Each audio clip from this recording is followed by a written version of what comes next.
Patrick Hayden and Chamsy El-Ojeili present a compilation of critical responses aimed at challenging the prevailing pessimism surrounding the concept of utopia, particularly in the aftermath of the period of happy globalization. The central aim of these essays is to reintroduce utopian thinking into discussions about globalization. They argue that utopian ideas can serve as a means of addressing the notion of human progress, especially in the face of contemporary neoliberal political, cultural, and economic trends. From the author's perspective, utopian thinking, which involves imagining that which does not yet exist, can engage with the phenomenon of globalization to counter the loss of hope that has followed the rise of neoliberal globalization, which has discouraged historical narratives and utopian speculation. Utopia, they argue, is not a distant concept,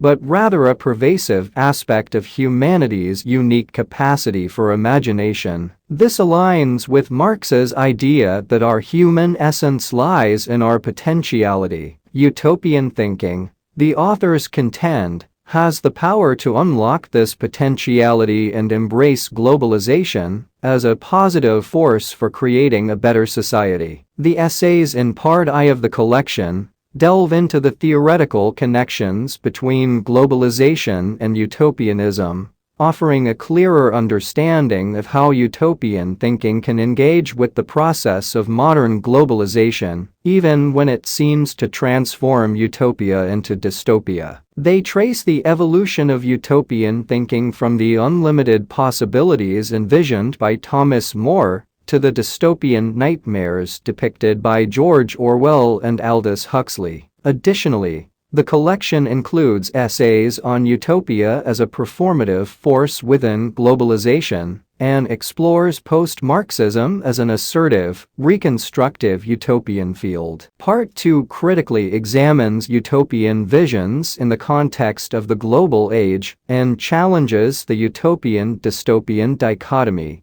which tends to obscure the diversity of utopian visions. This more mature approach to utopian thinking paves the way for a return to the optimism of revolutionary societal transformations. The authors have curated a collection of essays that allow readers to confront the negative aspects of globalization. They propose that this new utopianism seeks to reclaim the imagination of the not yet, without prescribing any one-size-fits-all final society imposed from the outside. This collection serves as a rigorous and thought-provoking resource for those interested in critically engaging with the concept of globalization. However, it is suggested that the authors could further enhance their inquiry by providing practical examples of how utopian thinking can address specific aspects of globalization.